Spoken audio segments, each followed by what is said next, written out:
Hello everyone, Isometric Pixel here. We got to our next subscriber milestone of 32,007, hold on. Yeah, that one. Thank you all again for your continued support. For this special, I thought I'd make the long requested behind the scenes of how I make my videos. This is not going to be a tutorial. If you need help with the basics, you should look somewhere else. They'll do a much better job than I could. I also won't be providing any project files because I want you to make things for yourself and not just copy me. Well, let's get into it. For all of my 3D work, I use Blender near exclusively. I keep my models as dead simple as possible, so I'll make everything out of just box modeling or primitive shapes. This is especially true for my characters since they're just spheres and cones. The hair is typically the most complicated and most interesting parts of the characters. They're still just primitive shapes, but they're being modified with booleans. The easiest way to do this is to use the Bool tool extension in Blender. Have one object be your hair, intersect it with a cutter object, then select both and choose the difference brush boolean. Have fun and experiment with different shapes for the hair and the cutter objects to get interesting hairstyles. You can also try throwing in some curves as well if you need more variety. If you're getting shading artifacts, you can subdivide the hair object more to reduce it, but I render with such a low resolution and lots of filters, so they usually aren't a big deal.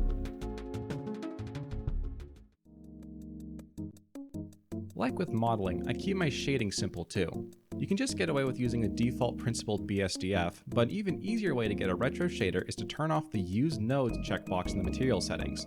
This gives you a super simple material that can even be seen in object mode.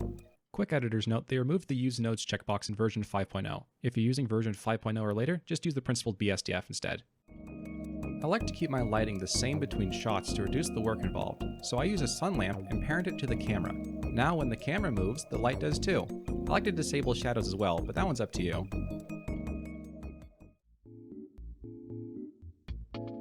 For audio, I use Audacity and Reaper. All of my recording and simple editing is done in Audacity, but I'll use Reaper for anything more complicated.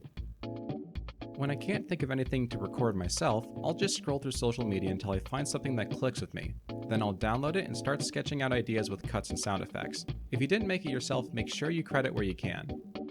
For sound effects, I'll find them online, rip them from video games, or just record them myself, depending on what I need.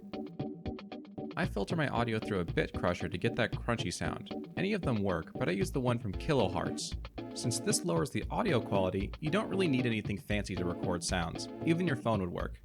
Sometimes, a worse recording makes it sound more funny or authentic.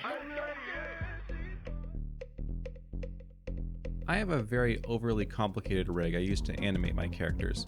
All you really need is to be able to stretch your characters, tilt them from side to side, and move the individual components.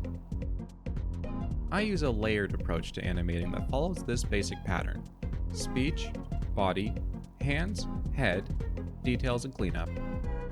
Speech is just making them bounce or stretch up and down with each syllable. A super useful add-on for this is the sound waveform display by Pull USB. This puts a waveform directly on the timeline, which makes it easier to recognize each syllable.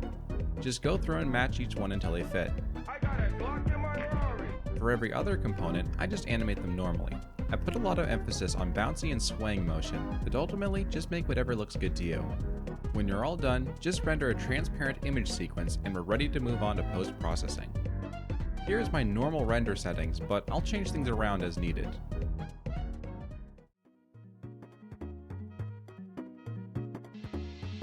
For post-processing, I use After Effects. Oh, brother, this guy stinks! I mainly use After Effects for dithering and text. You don't have to use it, there's plenty of ways to accomplish this in Blender and other programs, but After Effects is the most convenient for me. For dithering, I use the Pix Dither plugin by Oncolo. Just apply it to your layer, choose a dither pattern in a palette, and you're good. You can find more color palettes on low spec to experiment with. Pixel text is a little bit tricky inside of After Effects. After Effects handles vector-based fonts differently than how most programs do, so a lot of the pixel fonts you find online simply don't work or require a lot of adjustments. Instead, I use bitmap fonts. Windows comes pre-installed with a couple, but you can find more online from places like the old school PC font resource. I'm not sure if this works on other operating systems, so if you need a workaround, you can just use a pixel font in another program like Photoshop and export it as an image. When you want to maintain a crunchy pixel look, make sure you set all of your layers to draft settings to disable anti-aliasing. Experiment with different elements and effects to make things look the way you want. Once you're satisfied, just export it all out and you're good to go. I also like to upscale my animations by 3 times so the pixel art stays extra crispy on high resolution monitors. Since people have been asking me to make this video since before I started my pixel style, here's a quick addendum for how to make things in my old VHS style. Make your characters jump instead of stretching for every syllable. Animate on 2s to emulate stop motion. Render at 640 by 480. Process your audio using Chow tape model and isotope vinyl. Filter your visuals using NTSC RS or BGVC's Blender VHS effect. Alright, well that's everything. Thank you for watching and thank you even more for subscribing. I wish you all the best of luck in your creative endeavors. See you next time!